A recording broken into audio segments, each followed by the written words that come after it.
আসসালামু আলাইকুম এভরিওয়ান, আশা করি সবাই অনেক ভালো আছেন। আজকে ছোট ছোট চান্দা মাছ কাটতে কাটতে এগুলো ধুয়ে রান্না করার ফাঁকে ফাঁকে আপনাদেরকে বাংলাদেশে ঘটে যাওয়া কিছু ঘটনা বলবো।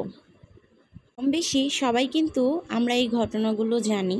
প্রথম যে ঘটনাটা সেটা খুবই মর্মাহত, আর এটা হচ্ছে ঢাকা বিশ্ববিদ্যালয়ে সেই ছেলেটাকে নিয়ে, যে সম্পূর্ণ ভারসাম্যহীন একজন মানুষ, যার বাবা মা নেই, ভাই বোন নেই, এতিম একটা ছেলে। চুরির দায়ে তাকে পিটিয়ে হত্যা করাটা আসলেই জঘন্য একটা কাজ ছাড়া আর কিছুই না। ছেলেটাকে মেরে ফেলার আগে ভাত খাইয়ে তাকে যে জিজ্ঞেস করা হয়েছিল খাবার কেমন হয়েছে, এই জিনিসগুলো করাও উচিত হয়নি। মেরেই যখন ফেলবে তখন তাকে খাওয়ানোর কোনো দরকারই ছিল না। প্রত্যেকটা মানুষের হৃদয়ে এই ঘটনাটা দাগ কেটে গেছে।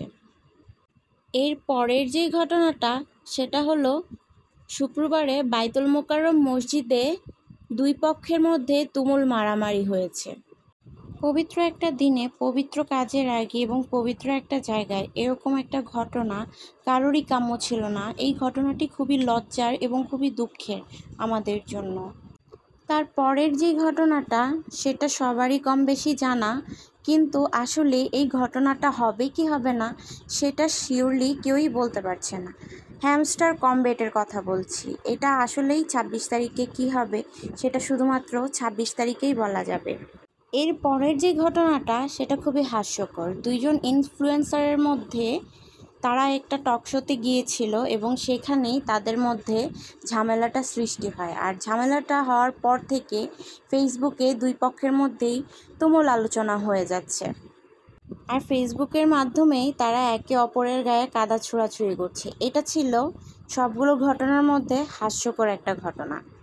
তারপরের ঘটনাটা হচ্ছে ইলিশ নিয়ে। আর ইলিশ আমাদের জাতীয় মাছ বিধায় স্বৈরাচার সরকার পতনের পর থেকে সবারই একটা আশা ছিল যে এবার বাংলাদেশের প্রত্যেকটা মানুষই ইলিশ খেতে পারবে।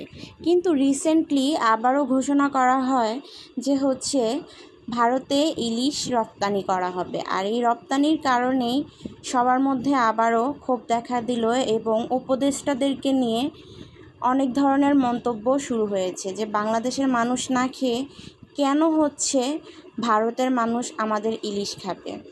তো এই ছিল রিসেন্টলি কিছু ঘটনা বাংলাদেশে ঘটে যাওয়া। তো কোনটাতে কার কী মত অবশ্যই কমেন্টে জানিয়ে যাবেন।